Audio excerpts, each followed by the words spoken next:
நடவடிக்கை எடுக்கப்படுமா?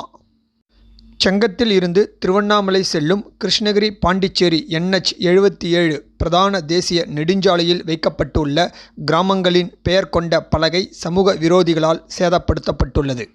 புதியதாக அந்த ஊருக்கு செல்லும் பயணிகள் பெயர் பலகையில் பெயர் இல்லாததால் சாலை மாறி வேறு இடத்திற்கு செல்கின்றனர். செங்கத்தில் இருந்து திருவண்ணாமலை செல்லும் தேசிய நெடுஞ்சாலையில் பல கிராமங்களில் பெயர் பலகைகள் சேதப்படுத்தப்பட்டுள்ளது. இது சம்பந்தமாக துறை சார்ந்த அதிகாரிகள் உடனடியாக நடவடிக்கை எடுத்து புதிய பெயர் பலகை வைக்க வேண்டும் என பொதுமக்கள் கோரிக்கை வைத்துள்ளனர்.